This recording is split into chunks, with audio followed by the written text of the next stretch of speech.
முதலமைச்சர் பதவியிலிருந்து விலக மறுக்கும் திரிணாமுல் காங்கிரஸ் தலைவர் மம்தா பானர்ஜியின் கருத்து அராஜகமானது என பாஜக கண்டனம் தெரிவித்துள்ளது. இந்தியா ஒரு ஜனநாயக நாடு என்றும் நாட்டின் ஜனநாயகத்தை எப்போதும் மதிக்க வேண்டும் என்றும் பாஜக செய்தி தொடர்பாளர் சம்பித் பத்ரா கூறியுள்ளார்.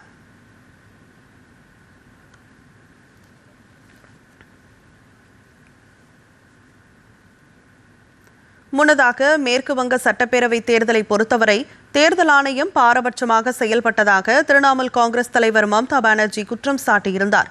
கொல்கத்தாவில் செய்தியாளர்களிடம் பேசிய அவர் தேர்தல் முடிவுகளை ஏற்க முடியாது என்றார். 207 தொகுதிகளில் பாஜக வெற்றி பெற்றுள்ள நிலையில் வாக்காளர் பட்டியலிலிருந்து 90 லட்சம் பேரை தேர்தல் ஆணையம் நீக்கியுள்ளதாகவும் குறை கூறினார். மின்னணு வாக்குப்பதிவு எந்திரங்களின் செயல்பாடு குறித்து பல சந்தேகங்களை எழுப்பியுள்ள அவர் ஜனநாயகத்தை சீரழிக்கும் வகையில் இந்த தேர்தல் நடத்தப்பட்டுள்ளதாகவும் குறிப்பிட்டார். திரிணாமுல் காங்கிரஸ் மக்களால் தோற்கடிக்கப்படவில்லை என்றும் சதியால் வீழ்த்தப்பட்டதாகவும், எனவே முதலமைச்சர் பதவியிலிருந்து தாம் விலகப் போவதில்லை என்றும் மம்தா பானர்ஜி திட்டவட்டமாக தெரிவித்தார்.